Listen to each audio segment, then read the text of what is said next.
Sophia बेटी, जरा बात सुना। जी अब्बू जी, आती हूँ। अब्बू जी, बाहर तो बारिश हो रही है, लेकिन आप भीगे नहीं। बेटा मैं जैसे ही अंदर आया हूँ तो बारिश बाद में शुरू हुई है। सोफिया बेटी, आज तुम्हारी माँ जिंदा होती ना तो ये बात वो खुद करती। मुझे तुम्हारी माँ की बहुत कमी महसूस हो रही है बेटा। लेकिन अब्बू जी, मुझे तो अम्मी जी की कमी महसूस नहीं हो रही, क्योंकि आपने मुझे बाप बन के नहीं, माँ बन के भी पाला है। सोफिया बेटी, फिर भी माँ माँ ही होती है। अब्बू जी, अब आप रुलाएंगे क्या? तुम्हारे लिए एक बहुत अच्छा रिश्ता आया है तो वो हमारी तरह गरीब ही, लेकिन मैंने उस लड़के की बहुत तारीफ सुनी है। अब्बा जी, आप मेरे लिए जो भी रिश्ता देखेंगे मुझे कबूल है, लेकिन एक मेरी छोटी सी ख्वाहिश है। वो क्या बेटी? जैसे मैं आपके घर पर्दे में रहती हूँ, ऐसे ही मैं अपने शोहर के घर रहना चाहती हूँ, ताकि किसी गैर महरम की मेरे ऊपर नजर ना पड़े। बेटी मैं लड़के से मिला था, मैंने उसे तुम्हारे बारे में सब कुछ बताया कि मेरी बेटी पर्दे की बहुत पाबंद है और शादी के बाद भी वो पर्दे में ही रहना चाहती है। तो आतिफ कहने लगा। आतिफ? हाँ हाँ, लड़के का नाम आतिफ ही है। तो क्या कहा आतिफ साहब ने? आतिफ ने कहा मुझे हर शर्त मंजूर है और मैं पर्दे में ही रखूंगा। ये तो बहुत अच्छी बात है। बेटी अल्लाह तुम्हारे नसीब अच्छे करे बेटी। आमीन।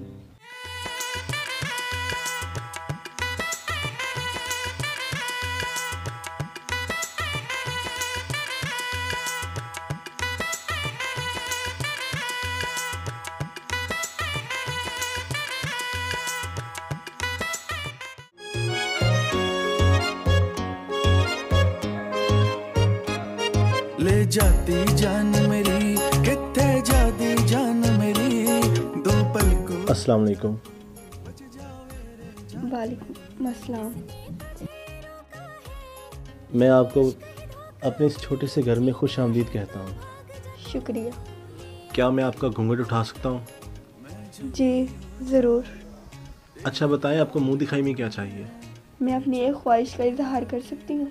हाँ बिल्कुल, आप बिला झिझक अपनी ख्वाहिश का इजहार कर सकती हैं। अगर मेरे बस में हुआ तो मैं उसे ज़रूर पूरा करूँगा। मेरी ख्वाहिश को पूरा करने के लिए आपको दौलत की ज़रूरत नहीं पड़ेगी। अच्छा? जी, मैं चाहती हूँ जैसे मैं अपने बाप के घर इज्जत के साथ पर्दे में रही हूँ, किसी गैर महरम ने मेरा चेहरा तक नहीं देखा, वैसे ही आप मुझे अपने घर में गैर महरम के सामने पर्दा करने की इजाज़त देंगे, ताकि सारी हयात मेरा शरई पर्दा करने का सिलसिला जारी रहे। सोफिया, इससे ज़्यादा फ़ख्र की बात और क्या हो सकती है कि मेरी बीवी शरई पर्दा करती है। मैंने तो तुम्हारे अब्बू को भी कहा था कि सोफिया जैसे चाहेगी मैं उसके लिए पर्दे का एहतमाम करूँगा, और जहाँ तक मुझसे हो सका मैं दुनिया की हर नेमत उसको मुहैया करूँगा। इससे बढ़कर मुझे और कुछ नहीं चाहिए आतिफ। आप कुछ बोल रहे हैं? क्या मतलब, समझा नहीं मैं। आपने घूंघट उठाना था मेरा। ये इश्क ही धोखा है, जीना है तो भाग जा तू, ये आखिरी मौका है। मैं जोगी हो जाऊं, तेरी गलियां भटकूं मैं, तेरी चौखट पे आके पल को रुक जा तू, बच जावे रे जान मेरी। किसने तुझे रोका है, ये इश्क ही धोखा है, जीना है तो भाग जा तू, ये आखिरी मौका है। मैं जोगी हो जाऊं, तेरी गलियां भटकूं मैं, तेरी चौखट पे आके।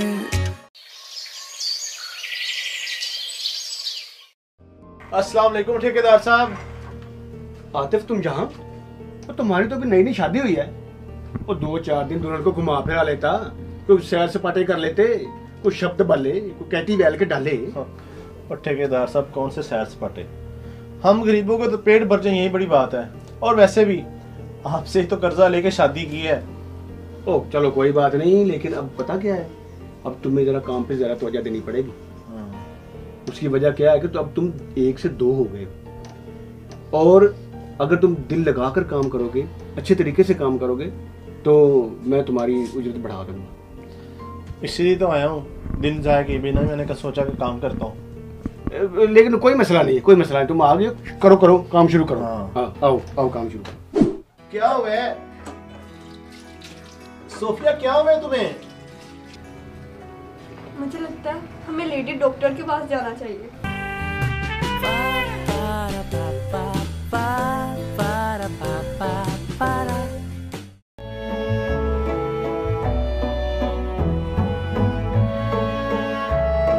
आतिफ जी यार यार तुमने किसको दी थी?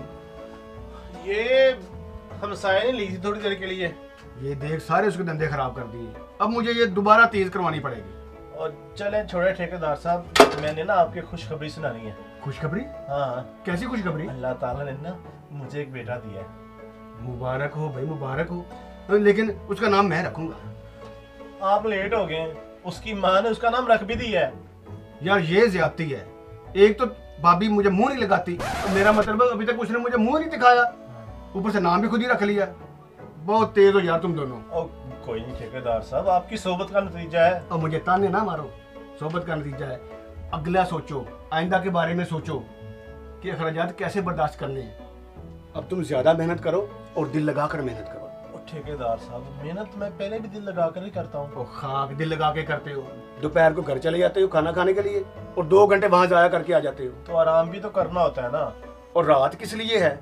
रात को आराम किया करो। ये 2 घंटे तुम जाया करते हो ना अपने घर में, अगर तुम यहाँ पे काम करो तो तुम्हारी उजरत बढ़ जाएगी। फिर देखना तुम्हारे अखराजात कैसे पूरे नहीं होते। सोफिया, तुम्हें पता है ठेकेदार साहब ने आहिस्ता बोले, मुन्ने को अभी सुलाया। अच्छा मेरी बात सुनो, जी तुम्हें पता है ठेकेदार साहब क्या कह रहे थे? जी क्या कह रहे थे? वो कह रहे थे ये जब मैं दोपहर को खाना खाने नहीं आता और आके मैं आराम कर लेता हूँ, इसमें मेरे 1.5-2 घंटे ज़ाया हो जाते हैं। तो ठेकेदार साहब कह रहे थे कि अगर 1.5-2 घंटे वही मैं उधर काम में लगाऊं तो उसकी मजदूरी मुझे ज़्यादा मिलेगी। अच्छा ठीक है, लेकिन को तो ताज़ा रोटी खाने की आदत है। हाँ, क्या ऐसा नहीं हो सकता कि तुम मेरे लिए खाना बनाकर दुकान पर ही पहुंचा दो?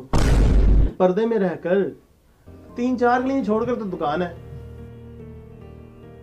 ये काम है तो मेरे लिए मुश्किल, लेकिन मुन्ने के रोशन मुस्तकबिल के लिए मैं कोशिश करूंगी। हाँ, इस तरह मजदूरी भी ज़्यादा मिल जाएगी और हालात भी थोड़े खुशहाल हो जाएंगे। ये तो है। लेकिन सोफिया, तुम मुन्ने को घर पे अकेला छोड़ के कैसे आओगी? मुन्ने के पास अलिशबा आ जाया करेगी। अलिशबा?